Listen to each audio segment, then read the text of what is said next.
walk us through what it was like to go there, what it was like to be there. Just what was it like? It's a new experience for you, isn't it?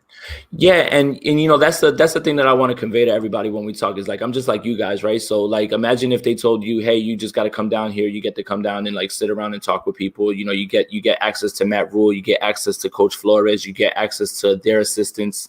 You start to ask them questions about play calling and stuff like that, and they tell you, I'm taking one quarter, this guy's taking another quarter, like, and then all the gems that they like the best thing that I ever did when I was there was just sit around and just like listen. I just wanted to hear like people talk. And Matt Rule's first presser, I was super impressed with Matt Rule.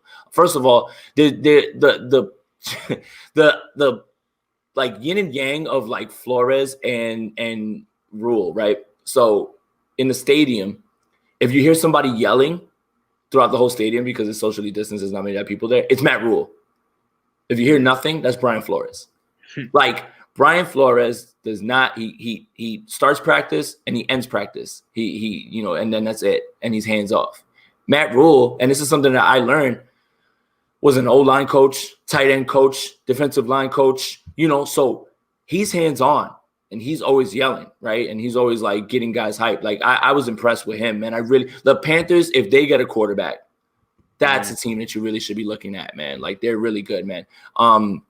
But just being able to rub elbows with people from like NFL Network, you see them on TV, like you're looking up, there's Andrew Siciliano, all these guys, and it's just like, man, this is a dream come true, man. And then you get to sit and just watch the game, and you get to take your videos and your tweets and stuff, and it was a blast, man. I can't wait for next year, man. This week was like the coolest week ever, man. And it's something that I dreamt of doing when I was a kid, being press credentialed and actually media, not a guy who bought a ticket to the game and is giving his, opinions from the stands. Like that it's a bracelet. I mean, I'm still wearing it because I didn't go to sleep or whatever from last night, but like, yeah, like it's really cool, man. I had a blast, man. And it was as cool as you would imagine, easily, man. No, that's awesome. And so you said Flores is very very quiet. Do you still think he can get his point across and people respect him a lot? Because seeing him on the Patriots sideline when they'd show him when he was the DC, I feel like you never saw that dude talking. Like he was just staring, observing everything. Yeah. You know why, Blake? That man's presence. He walks in the room like he's no nonsense, and he's not a rah-rah guy. That's all like look into my eyes and listen to me. And I mean business, and they all buy in. I love the contrasting styles of them because Rule gets me hyped because he's yelling. Mm-hmm. And then if Flores was my coach and I just see him over there looking like this guy that, like when we were doing a press conference, I was like, I'm not even gonna ask him a question. Like I can't. I'm too scared. He's gonna like tell me to like shut up or something, and I'll just be like, sure, no problem, Flores, you got it, buddy. But I like that. I like that part. Like you understand that the guy behind you isn't all rah rah blah blah, bite your kneecaps off, right? You don't got to say all of those things if you want to. If you can have the presence to move guys like that, that's it. He's gonna be great, man. He's gonna be great. So on Flores, right? Let's just touch on him one more time. So is what you're trying to say is that he's the kind of guy that, he walks into the room and everybody knows that that's the man. Nobody needs to be told that, this everybody guy hushes up. Yeah. Everybody hushes up and they're just like, attention. Like, that's it. And he's not going to get your attention. Like, if he's not talking, then you're in trouble. Like, like he's just going to walk in. He's all about his business, man. Crazy. So here's an interesting angle, and I don't think anybody would have asked you about this. So we look at the players in Flores, right? What about the assistant coaches? How did they look next to Flores with this type of thing? Because I'm sure that they feel a little intimidated too, just because he's a man that commands such a presence the way you've described him. What were they like running their drills, and how was their interaction with him? They were really good. Those guys, again, this audition isn't just for players. Every day that this film is out, you're on there too. You have to show. So what I found interesting is the play calling changing every quarter, right? So Kellen Mond didn't start the game well, and I was just like, oof, like I don't know, like he was missing a lot of throws. He was not putting it on the guy. Like it was just he was missing reads. Then he gets back in the game in the third quarter, and I can't even remember who switched it up, but he looked completely different. Like they put him in spaces of just like quick passing, and there's a guy over the middle usually that he can hit either up the seam or in the middle of the field just sitting. And I thought that was interesting. Those guys, so I don't remember who they are, but all those guys are competing like, yo, I play called that whole third quarter. And look at what happened. Mon won the MVP. Mon won the Senior Bowl MVP. I was not impressed with Kellen Mond, not even a little bit. Nothing about him was like, I was like, oh my God, look, nothing. Sorry. I'm not trying to be like, it sucks because the Senior Bowl for Jim Nagy is supposed to be a big thing for quarterback play.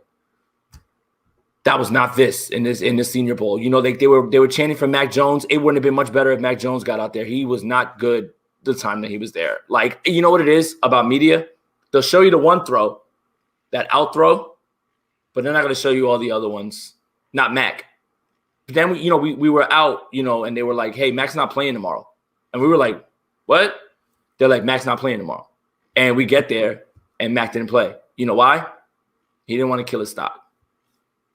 Really? He's in Bama, and they're chanting, "We want Mac," and he won't go out there because he didn't want to kill his stock. Like that's the way I looked at it, and that's the way it was being. That was the buzz around it. It was just like he had such a bad week, or such a regular week, where it was just like I love how people are like, "Oh, those are NFL throws." Yeah, it's like a 5-yard out. Like like I get it. He's not pushing the ball down the field. Like at least Jamie Newman the first day. It was like a mind-blowing throw to Austin Watkins, who, my goodness, Austin Watkins is incredible, man. He jumped off of the tape, and he was amazing in the Senior Bowl. But it was a bomb, like the kid didn't even have to slow down. It's right in the breadbasket, like from the far hash. I was like, wow, this kid has an arm. So you can tell he's raw. He's a project. Trey Lance isn't a project. Jamie Newman's a project. He's developmental, a developmental project. He cannot play in this league until 2 or 3 years having under the league. No. It's Bama. They're chanting, "We want Mac." You got to play, bro. He knew what he was doing. Nah. I'm done with bum ankles and quarterbacks. You already had that this season with the Niners, man. You're sick of it. High ankle sprain still hasn't dropped his location. Like I told him, I'm going to run down on him. I'm done. Like he's taking all my players, but yeah, man. But yeah, I mean, it was great. It was great, man. It was everything that you thought. Like Austin Watkins jumped off the film. Michael Carter was incredible. Quentin Morris made an amazing catch that they called a touchdown. That was obviously like stopped at the 1, but it was an amazing catch that jumped off.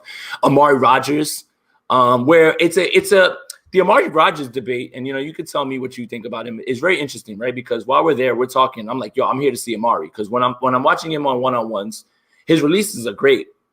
Inside, outside, he's getting hands off him. And when you're watching those DB drills, the DBs are at a big disadvantage because they don't know there's no help or anything like that. You're out there on the island. The receiver's basically going to run whatever they want to run, and the quarterback's lock and step with him, right, with no pressure. So it's like the ball's going to go out right. But the first 2 to 3 steps is usually where you can judge where that rep was won. Like if the DB is getting hands on him and pushing him back, and he's struggling, he wins the rep. Even if he gets by him and catches the ball for a touchdown, he wins the rep because he put hands on him.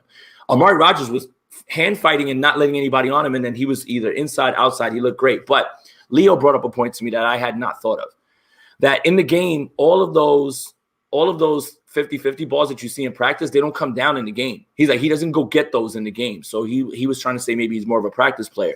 It was really good to dunk on Leo in front of him when he was like going off in the game. And I was like, this looks like a game, Leo. This isn't practice. But he looked great, man. And I think that his draft price is one of the most interesting things because people ask me, like, where do you think Amari Rodgers is going? Well, if you would have told me before the Senior Bowl, probably would have said 3rd round. I think that because of the limited information we're going to have, I think Amari Rodgers pushed himself into the 2nd round, at least the back end, and we'll see, where he lands.